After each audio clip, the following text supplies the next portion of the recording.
Hello, everyone, and welcome into the MMQB podcast. You have been listening all year to Connor Orr and Albert Breer. I had to fill in 1 week for Connor, and ratings went through the basement, I'm sure.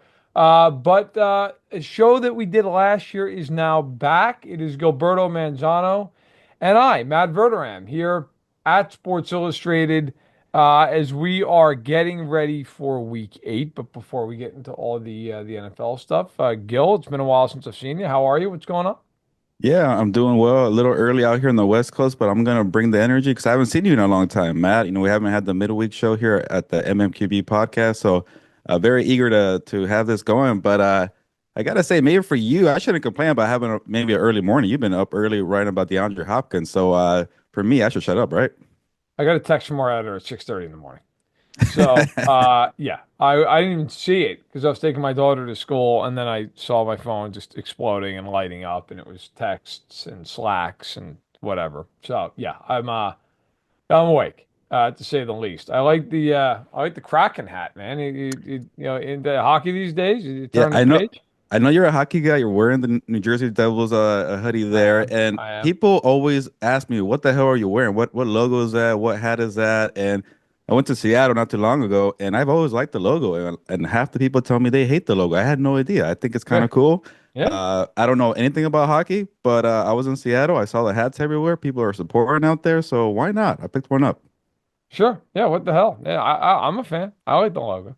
Okay. Um, Nothing will ever surpass the Hartford Whalers logo, though. That is to me my favorite logo in all sports of all time. But in any event, I'm sure that's why people tuned in.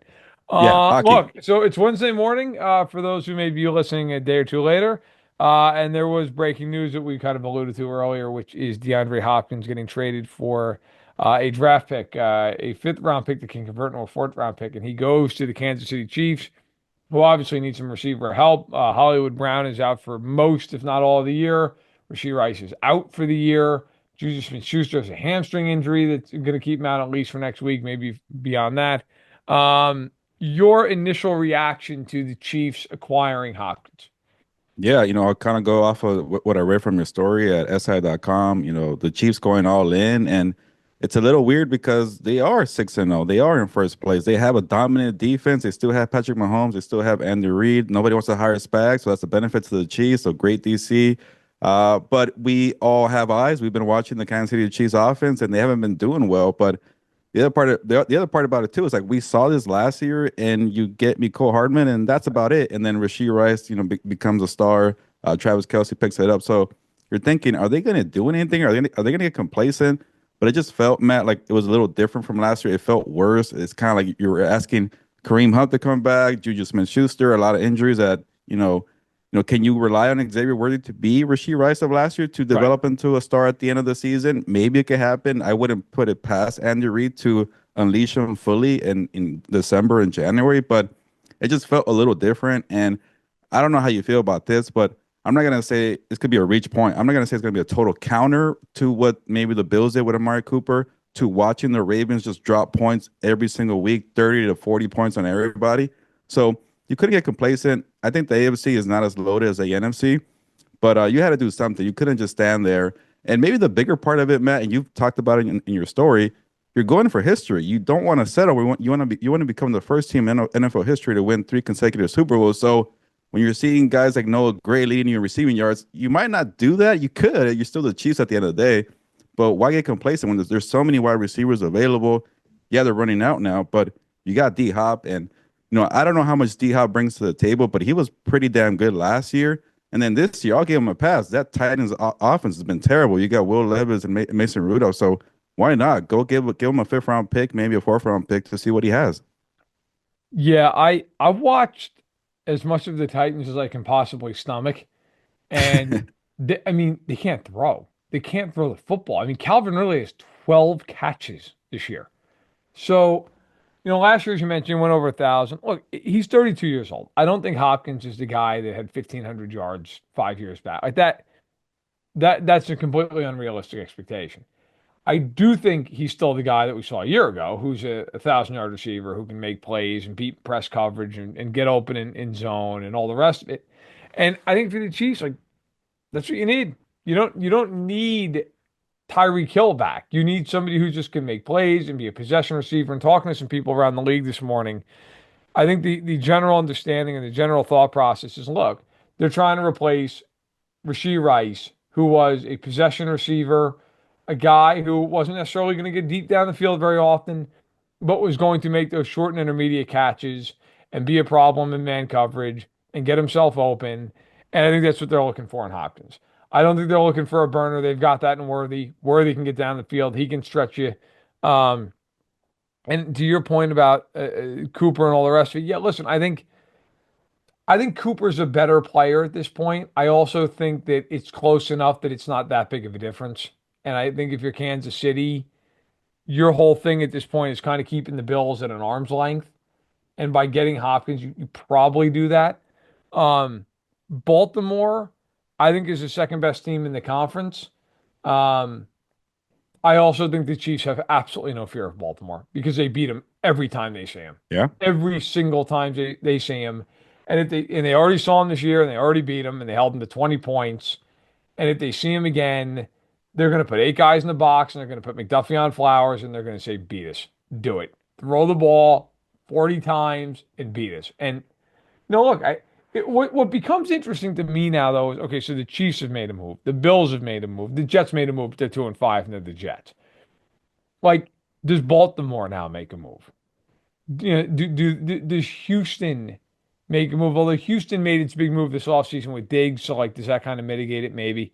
Um, but does Pittsburgh at 5-2 say, hey, you know what? We're gonna go make a move. I am very curious to see how these other AFC contenders react to the Bills getting Cooper and the Chiefs getting Hopkins. Yeah, and those are good points because, I wrote about it after I saw the way the Ravens destroyed the Buccaneers in Monday Night Football, and I said, okay, fine, finally, one team that could hang with the Chiefs here, and I couldn't really bring myself to say, well, you can hang, but can you actually beat them? And I said yes, and it took me a while. It took until that third, fourth quarter for them to beat them down because I think Derrick Henry, being a different player for week one, having a different offensive identity.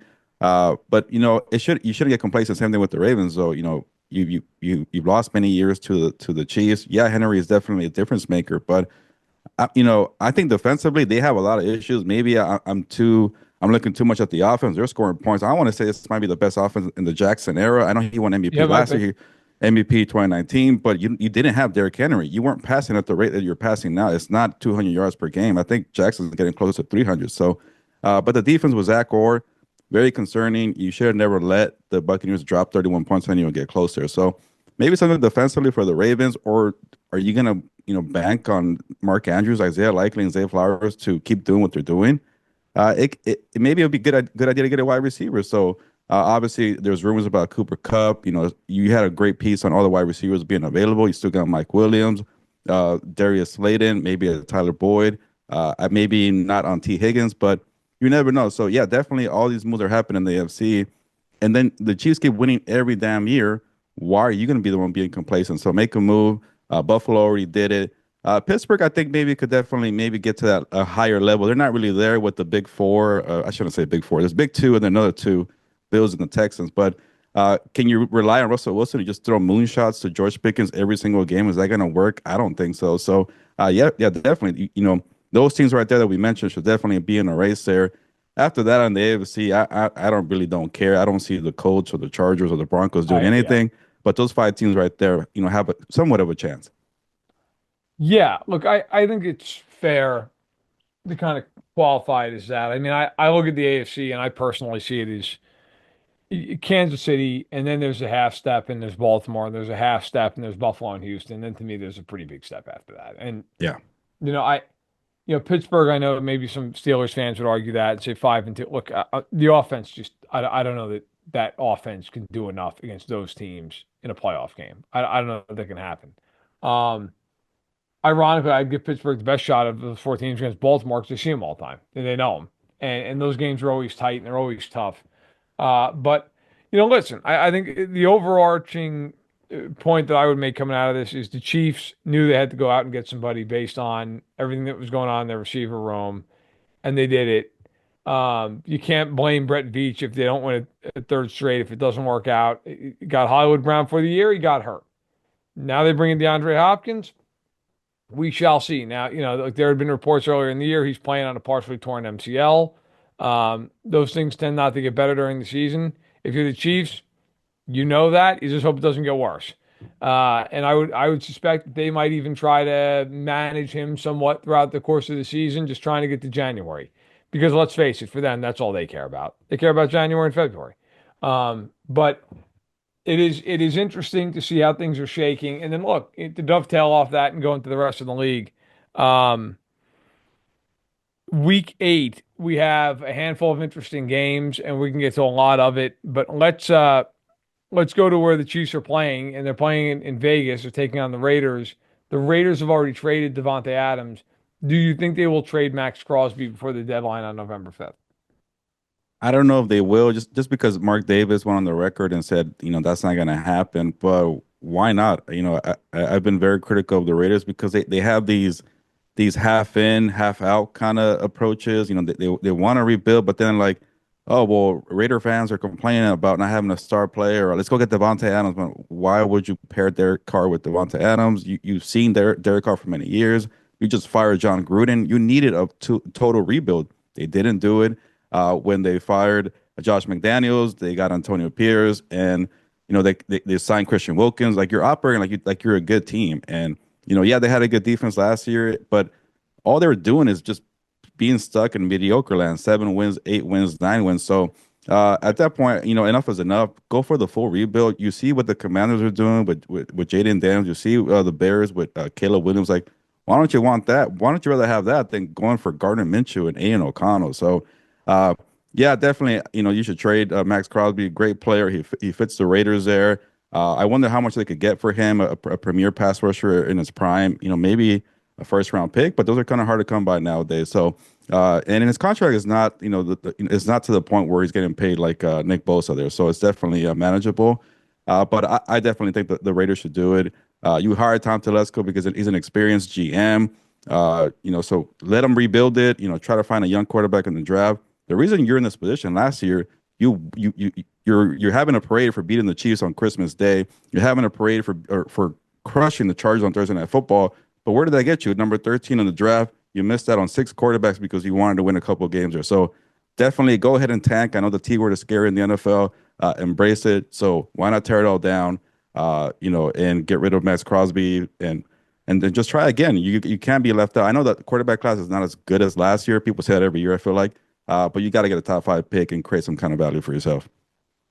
I mean, I don't think they're going to trade him for all the reasons you said, but I think if they got offered a first and a second, I'd do it. Mm. He'd be out the door, and he's a great player. He's one of my favorite players to watch in the league. But you're spot on. Like they need to accept where they are, and it's time to tear this thing down to the studs. And I'll go a step further. That includes Antonio Pierce, who I Mm. would be one and done with after watching the way the season's played out. And not because they're not good. Okay. I knew they weren't going to be good. If you watch them, their in-game coaching decisions are insane. They're insane. And to illustrate that point, they were down 8 points against the Rams at SoFi on Sunday, had a fourth and goal from the 4, down 8 with under 3 to go. And they got called for a false start. So now it's fourth and goal at the 9. They kicked a field goal. Buddy, you're down 8 points with 2:50 to go. Like you got to score a touchdown. And I've seen some people say, well, in fairness to him, they got the ball back. Yeah, with a minute left, 89 yards away with no timeouts. Good luck. You think you're marching down the field with Gardner Minshew? Have fun with that. Um, Look, I think you trade Crosby. I think you trade Jacoby Myers. Yeah. I think you move off of anybody who can get you any kind of a pick and you accept who you are and what you are, which is right now a bottom 5 team in the NFL. That's what you are. And I do think, to your point, they fooled themselves a little bit with a couple of the wins they had last year. You beat a Brendan Staley Chargers team that had quit. They were done. I remember writing about that game for us. and I watched that game. The Chargers weren't even trying in that. I mean, it got to a point where it was embarrassing trying to, watching them try to tackle. The Christmas Day game, yeah, listen, you won, and that's a great upset in Arrowhead. You scored two defensive touchdowns and didn't complete a pass in the last three quarters of the game. And now, ironically, to go full circle with this before we move on to other games, you find yourselves in a spot where the Chiefs now come to Las Vegas, where the Chiefs have actually won more playoff games in that stadium than the Raiders have. And the Chiefs have not lost since that Christmas Day game. Yeah. They've won 12 straight games. Um, and after all that was said by Pierce this offseason and then the Kermit stuff in training camp, good luck to the Raiders on Sunday. That is going to be one of those games that if the Chiefs can run the score up, they're going to do it. They're not going to kneel. They are going to go. Like if there's ever a game Mahomes breaks out of the slump he's in and goes for 6 touchdown passes, this might be the game Mm. because they are going to go full throat to try to embarrass the Raiders after all that stuff. So it'll be interesting. But I'm with you. It's the greatest time of year again. Football's back, and it's here to stay until February. Over 1 million fans, guys, across 33 states got in the game last year by making picks on Underdog, where you can win up to 1,000 times your money just by choosing higher or lower on your favorite player's stats, like touchdowns, passing yards, and more. I have friends who like Underdog, who love using the app simply because it's easy to use. You don't have to learn all of the complicated terminology. You don't have to bet like an old sharp. All it is picking higher or lower. It's easy to use. The app is very simple, slick, well-designed. Making picks on Underdog is straightforward, and signing up is even easier. Just head over to Underdog's simple-to-use mobile app or UnderdogFantasy.com and sign up with the promo code MMQB. And Underdog will give you a free pick to use on your first cash pick'em entry, plus up to $1,000 in bonus cash when you deposit. That's Underdog Fantasy, promo code MMQB, to claim your new customer special of a free pick and your deposit offer. You must be 18 years or older, 19 in Alabama and Nebraska, 19 in Colorado for some games, 21 in Massachusetts and Arizona, and present in the state where Underdog Fantasy operates. Terms apply. Void in Colorado. Concerned with your play? Call 1-800-GAMBLER or visit ncpgambling.org. In Arizona, that's call 1-800-NEXT-STEP, 1-800-639-8783, or Next Step. Text to 53342. And in New York, call the 24/7 Hope line at 1-877-HOPE-NY or text HOPE-NY. That's 467-369. Look, another game that's interesting this week, and the schedule of games I think is a little all over the map, but the Cowboys are at the 49ers. The Niners just lost to Kansas City to kind of dovetail into it. They're 3-4. Debo's out of the hospital after dealing with pneumonia and fluid in his lungs. Ayuk is out for the year with multiple torn knee ligaments. McCaffrey's not going to play again. Dallas off the bye at 3-3. The Niners have killed the Cowboys over and over and over when they've played them with these two coaches. How do you feel about this game? How do you size this game up? Yeah, it's starting to set up nicely for the Cowboys, but this Cowboys team is not even good as last year or the year before that or the year before that. This is a pretty bad Cowboys team. So I could definitely see Brock Purdy making it work. Hopefully, Jawan Jennings comes back for him. He missed a game last week. Maybe Ricky Pearsall's better now after the making a debut last week. Jordan Mason, maybe just run the damn football, but Jordan Mason, that's a terrible run defense for the Cowboys there. George Kittle is playing pretty good still. He's still in his prime there. So that's a one good thing for the 49ers. They have enough depth to win a terrible NFC West and get into the playoffs. They'll probably get smacked by the Packers, the Vikings, or the Lions, but it's not the same 49ers team. They're still, I think, a playoff team because they have that one out there with the NFC West being down this year.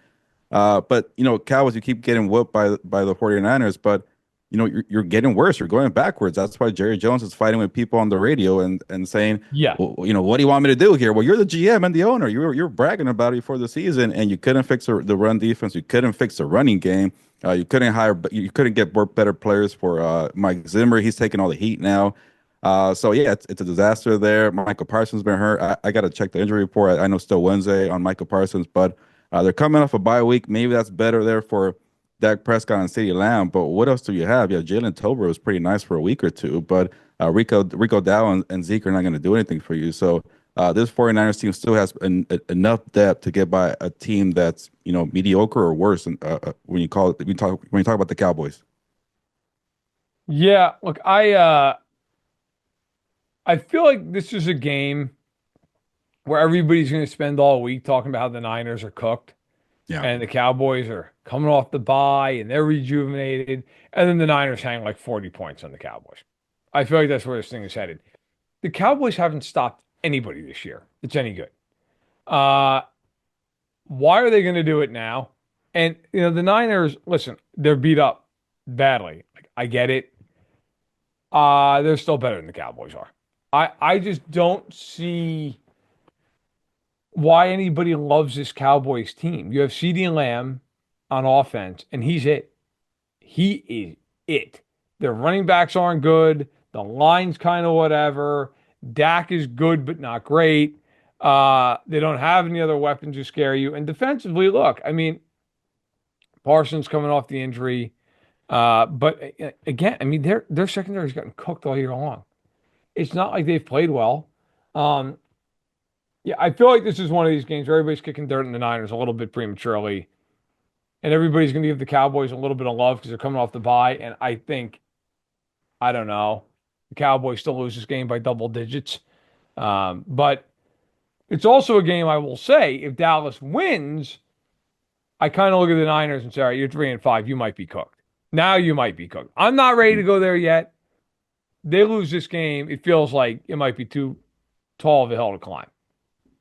Yeah, you got the Seahawks there. Are they really gonna pull away in the standings? I don't see it. They're 4-3. Maybe the Cardinals. I was high on them in the offseason, but it's just James Conner running and Kyler Murray running every now and then. Marvin Harrison Jr. can't get involved there, so they're 3-4. The Rams might be waving the white flag with the Cooper Cup trade rumors, so they're 2-4. They play the Vikings on Thursday, so even if you lose, actually they should probably win this game because the schedule gets a little harder for the 49ers, but even then, it's a very winnable division. The Seahawks are playing the Bills this week, and yeah, I thought that division was going to be a lot better, and it's not. So you mentioned Bills are at Seattle. That's obviously a late kick. The Bills are 5-2. They're winning their division. Seattle's 4-3. They're winning their division. Um, the Bills road favorites in the game. Do you give Seattle a shot to win? And if so, why? I want to, and I'll say because they're getting healthier defensively. We saw some of the impact players that they got last week in Atlanta. Leonard Williams, Byron Murphy the second, the rookie defensive tackle there, and I was ready to write them off when they lost 3 games in a row. They're a little bit fraudy to win three games to start the season, but they were just decimated with a bunch of injuries on the defensive front there. So I don't know how I feel about Geno Smith. He could light it up in a hurry, but also really kill you with a bunch of bad interceptions or incompletions, things like that. DK is dealing with an injury there, but I will give him a chance because I also think in some way the Bills are a little suspect too. Yeah, you got Amari Cooper too, and you played the Titans last week. Big whoop. There were the Tennessee Titans there, so I want to see how they do in Seattle. It's not an easy road trip to go to. I still worry about Sean McDermott's coaching decisions. We all saw what happened on Monday Night Football. They should have lost that game. The defense maybe doesn't have enough talent there, so maybe you could get cooked a little bit with JSN and Kenneth Walker and the rest of the guys there. So I think it's a close game. Many people don't see it that way. I'm sure the Bills are probably the favorites here, but I don't want to get too high on the Seahawks because of what they did to the Falcons. I thought the Falcons were going to go in the right direction. They were actually playing pretty good, and I thought the Seahawks were Yeah. going to be the ones fading. But then you go back to the Kirk Cousins experience. They do pretty well, and then the roller coaster comes down for a bit. So that's kind of maybe what happened in Atlanta. But I think it should be a close game, and I definitely see the Seahawks having a good chance here to beat the Bills. Yeah, I think it's a weird game. Buffalo's got to go all the way across the country. And it's also one of these games here. If you're Seattle, the game means a little more to you. Not that it doesn't mean something to Buffalo, but it means more to Seattle. Um, and you mentioned it. Look, I wonder in this game, if this is a game where Seattle just pounds the football and tries to shorten the game and basically say, hey, look, uh, if we can run the ball 35 times, we're going to do it. with Kenneth Walker and Charbonnet and all the rest of, or Charbonnet, excuse me. Um, I also wonder if this is a game where Seattle is willing to just say, look, you know what? We got Witherspoon and we've got Woolen and we can just play man up. We are willing to do that. We are willing to play that style of football. Um, Seattle's an interesting team. I mean, if you look at them, like you mentioned, they won Atlanta last week. Prior to that, they had lost three straight, and prior to that, they'd won three straight. They've kind of been all over the map. Um, the defense under Mike McDonald has been pretty average, right below the Bills in terms of points, or excuse me, in terms of yards per game allowed. I think Seattle, if they're going to win the game, well, I do think running the ball probably makes a ton of sense for them the way they're built. I would also sit here and say that they're going to have to get some chunk plays, and that's going to come from Metcalf and from Lockett and Smith and the Jigba, but specifically Metcalf's got 568 yards already.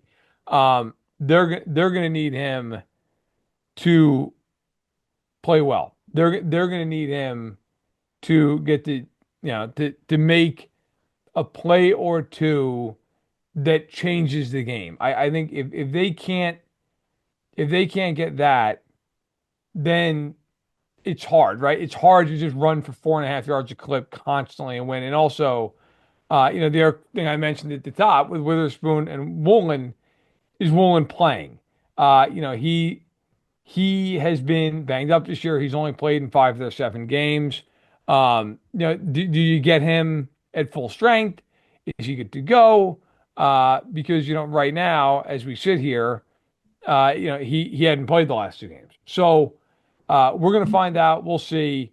But he's been out the last couple of games, and so without him, if he's not there, it changes the calculus of the secondary a little bit. So, but I think it's one of the more interesting games of the weekend. Yeah, no, I'm with you. It could definitely be one of those high scoring games because of what you mentioned with the defenses, being average or below average, and yeah, Geno Smith has all his flaws there, but Josh Allen occasionally does too. So there's always Right. one game of the week where it's just kind of a little wacky, where you go off for a bunch of points. I know, especially after maybe the third week or the fourth week mark of the season, points have been going up. So I could definitely have this one on my radar. I think I'd be more interested in this one than I do 49ers and Cowboys too. Yeah, yeah. No, you know what? It's good. It's a good point. Look, elsewhere around the league, there are a couple of games I find really interesting, and one of which is an interconference game. It is Philadelphia at Cincinnati. The Eagles have not been overly impressive, and yet they're 4-2, and they're right there in the NFC East. And the Bengals have won 2 straight to give themselves a shot here. They're 3-4. Games at home for the Bengals. The Bengals have not been overly impressive even in these last 2 weeks. They barely beat the Giants. They beat the Browns. But now they get an Eagles team that has a lot of firepower. Has been an inconsistent offense, but the firepower's there. Do you like Philly on the road here to go in and put the Bengals back behind the 8 ball again? Or do you think that Cincinnati finds a way to get to 500? Yeah, this is kind of a tough one, and maybe the teams are a little similar. I'll give the Eagles defense a little more respect than the Bengals defense. They haven't been good, for over a year now.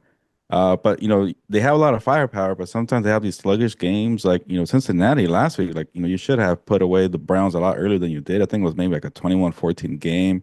Uh, you know, but when you look at the standings, they might make a wild card spot. But other than that, I really don't care for the Bengals to do anything. It's a down ABC conference, so. Uh, I want to favor the Eagles, and part of me kind of wants to favor the Eagles. And maybe you won't like this, but speaking of Antonio Pierce making weird decisions, Nick Sirianni is kind of the same way. But I kind of like that he likes to trash talk with his own fans. I like that he's shaving his head and doing weirdo things. It just seems so Philadelphia, and people don't like that for some reason in Philadelphia. So I get it, but I think that they've turned it around a little bit from last year with Saquon Barkley, and he's playing lights out. You just got AJ Brown back too. So with all that said, though, I don't think I like them enough. They're an okay team. Maybe they'll compete with the Commanders in the NFC East, but yeah, sometimes Sirianni does make some weird decisions. But they have enough talent to compete, and they have the experience too. That's gonna be a big thing for them down the stretch. But I think that maybe the Bengals just need this game a little more. They're at home. that AFC North is becoming a distant, you can't really see the where the top guys are, what the Steelers and the Ravens are. So maybe it's a little desperation there, but you got to have one of these games where you look like the old Bengals, and they haven't really done that in a minute. They blew that game with the Ravens there. They Yep. played them close, but they blew it at the end there. So uh, I really don't know what's this. I feel like I'm just reviewing the seasons for both teams here, but is that close of a game? They look similar to one another. So I'll take the home team here. That probably needs a little more, and that being the Bengals. So I'll go the other way here, and I actually like the Bengals more than you do. I think they're the single biggest threat to Kansas City in the AFC. Mm.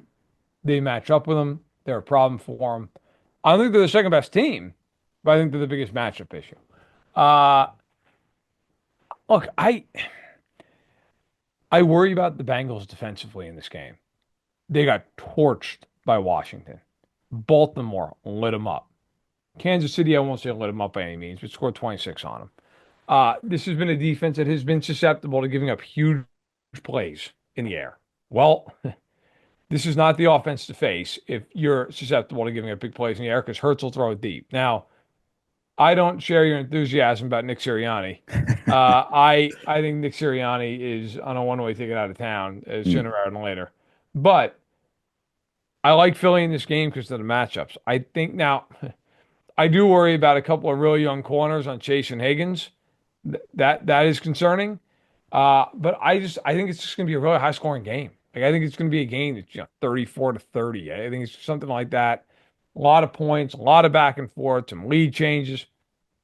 But I don't trust the Bengals defensively right now. I mean, they just give up so many Yeah. points when they play good teams. And offensively, they were really good in the last 2 weeks. It's been a slog. Now, you could argue the Giants and the Browns, while they're not good, they have good defenses. That's fine. But it has been a slog. That being said, listen, if you're the Bengals, man, if you win this game, you're 4-4, and next week you're home to the Raiders. And all of a sudden, you're off and running. And then after that, by the way, they play at Baltimore on a Thursday night in a game that is massive. But I'm with you. Look, I will say I'm with you in this sense. I think the Bengals, it's more about a wild card right now than it is a division. I don't think they can win the division. But if you're Cincinnati, just get in. Just get in. Got Burrow. You've got those receivers. You've got experience. And see what you can do with it. But I find it very, very interesting. And I think it might be the highest scoring game of the weekend. Yeah, Over. I You was go gonna ahead. say, imagine if you catch the Bengals in a 2-7 matchup, and if you're the Ravens or the Chiefs, it definitely would be kind of a scary game there in the first round. Oh yeah, yeah, for sure. All right, what do you make of Colts Texans? The Colts, if they win this game, are tied for first place in the AFC South. They played each other week one. Houston won a close game in week one in Indy. This game is in Houston. Anthony Richardson has been atrocious, and yet the Colts are 4-3. Do you give Indy a shot to go down to Houston and find a way to win this game? I'm pretty disappointed with both these teams from the week one explosions that occurred. That was a fun game. That was by far Anthony Richardson's best game. Even the Texans offense was clicking in that game. I did go with the Colts for our pick'ems here. I felt like there were just too many heavy favorites, and I hate myself when I go with too many favorites. So I just went with the Colts because they're rivals here and they played them close. I don't feel good about it. I get that Joe Flacco is a better quarterback, a pocket quarterback than Anthony Richardson, but they're not going to bench that guy. They use a number 4 pick overall on the guy. He hasn't really played in the league, but accuracy has been atrocious, like you mentioned. He has terrible footwork in the pocket. He's not really, yeah, honestly, I started looking. I'm like, when Flacco was playing, you had Alec Pierce contributing. You had Josh Downs. You have Michael Yeah. Pittman Jr. Like in a way, they felt like the Packers were like 4 or 5 wide receivers deep. You don't have a number 1 wide receiver. I like Michael Pittman, but not that much. So, with Flacco, you kind of unleash all that, and you won't do that with Richardson. He's definitely a red zone machine. He's scary around the goal line. He's going to get a bunch of touchdowns on the ground, but the guy can't stay healthy. So the Colts have to see what they have in Richardson. He has to complete a full season. That's out of their control because the guy can't stay healthy, like I mentioned. But you got to see it. You got to see something there, and it does suck if he doesn't get better in terms of accuracy or passing. He has all the gifts in the world, a strong arm, but it's hard to learn accuracy. It's hard to learn how to create a base in the pocket and just become an assassin like what C.J. Stroud did last year. So, they have Shane Steichen. They have a lot of weapons. I still think he's a machine in the red zone for Richardson. They know each other very well. He has one game where he shook off the rust. So what the heck? Why not make him my upset pick of the week? I don't feel good about it, but I'll go back on the Texans though. After that week one game, yeah, you beat down the Patriots, but that's the Patriots. After that, you really did not look comfortable against the Bears. You did not look comfortable at all against the Vikings. Last week with the Packers, I get it. These are all NFC North teams with good defenses, but try facing the Chiefs defense in the playoffs. Good luck with that.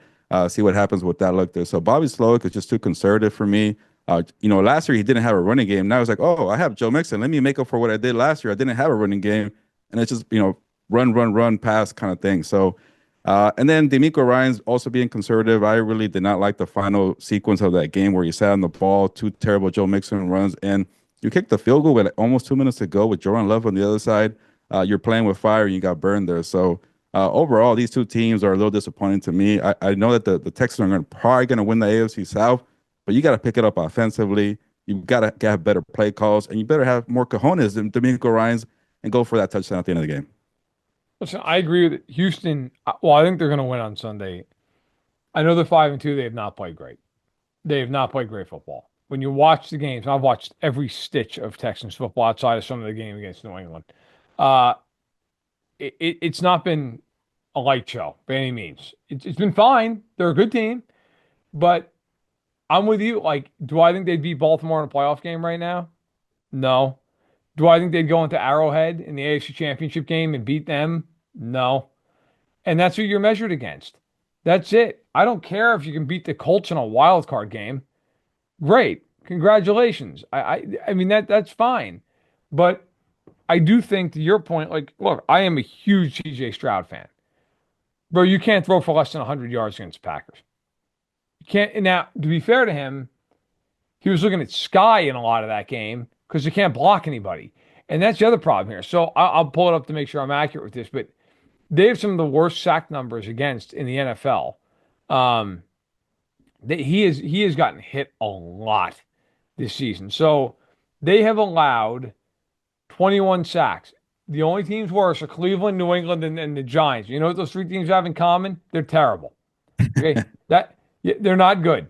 By the way, the Browns are just an all-timer. Like everybody else that's toward the top is like 25, 22, 21, 20. Browns, 35. Here you go. Here's a million sacks against every game. But man, you look at the teams that have been really good at avoiding giving up sacks. Buffalo, lowest in the league. Baltimore, lowest in the league. Kansas City, top 6. Like Green Bay, tied with Kansas City. Atlanta, top 10. Detroit, top 10. You can't give up that many sacks and be successful against really good teams because what's eventually going to happen is you're going to scuttle 2 or 3 drives in a playoff game because you gave up an 8-yard sack. And those drives against good teams are over.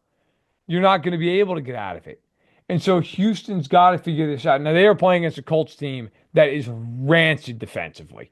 The Colts have gotten plowed over and over and over and over by these teams that can move the ball on them all over the field, running the ball, passing the ball. If Houston loses this game, I will start to have concern because, by the way, Houston's schedule, not easy. Look, after this week, Thursday night are at the Jets, home to Detroit, at Dallas, and they get Tennessee and at Jacksonville. Okay, fine. Come out of the bye, Miami, assumingly with Tua, at Kansas City, Baltimore. Like, you better play better. Or you're all of a sudden you're going to be looking at them going, man, lost to Detroit and lost maybe to one of New York and Dallas, lost to Kansas City and lost to Baltimore. And all of a sudden you're sitting there at 6, 7 losses. So, look, I think they'll be fine. They'll win the division. But yeah, I agree with you. If they're going to get really, truly rolling and be a contender, they got to play better. Yeah, no, I'm definitely with you. Throw for over 100 yards. Let's start with that. That would help. That would help. All right. Quickly, just around the league, is there any game you're looking at this weekend that you feel like there's an upset in the making? Actually, before, think about it, hold that, put a pin in it for a minute. One other game I want to get to. The Falcons are Tampa. Creamsicle week down in Tampa. The Buccaneers all of a sudden hurting. Evans out for at least a month, it appears. Uh, Godwin done for the season, crushing injury. A, who do you like in that game? And B, can Tampa get off the deck here? Or is that something that they're not going to be able to overcome?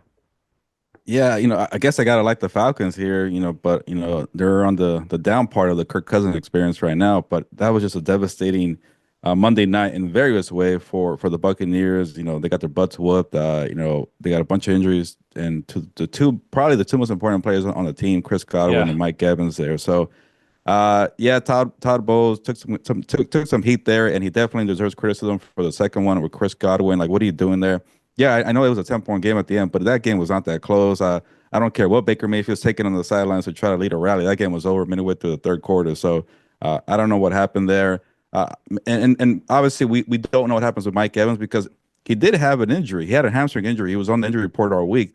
Was it a team decision to say, hey, we cleared him, go ahead and play? Did Mike Evans forced them to play him?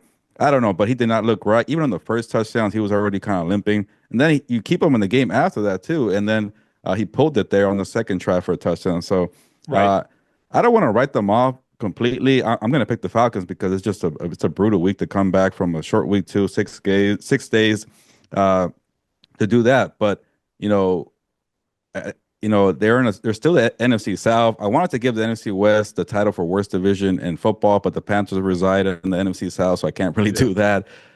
But you can still hang with the Falcons. They're kind of like the Seahawks. They're not gonna pull away because they just don't. They're not that team. They're not established like that to pull away and stack 4 wins in a row. So they're gonna hang around. I like the backfield committee. I think they have 3 guys there. Is it Tucker, Irving, and Rashad White? So they could probably hang around that way.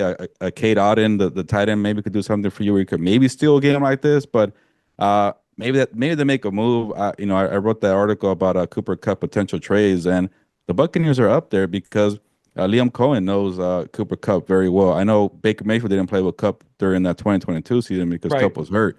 But you bring in Cup right away to help out in the Godwin role. He does more than play a slot receiver. He'll help you out in the running game too. Great blocker. So maybe you make that move there because it's very plug and play because he knows Liam Cohen there. But at that point, I guess, do you want to give up a second round pick? Do you want to give up a third round pick? That's all things you got to ask yourselves.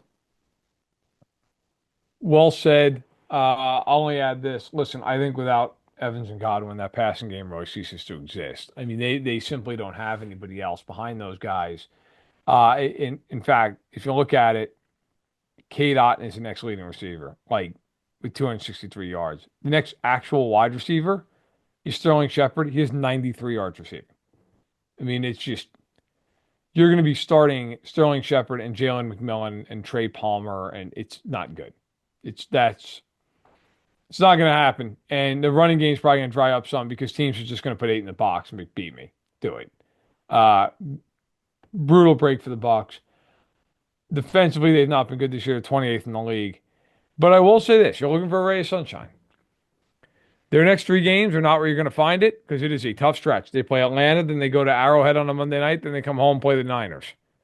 Okay, but after their bye, Giants, Panthers, Raiders, Chargers, Cowboys, Panthers, Saints.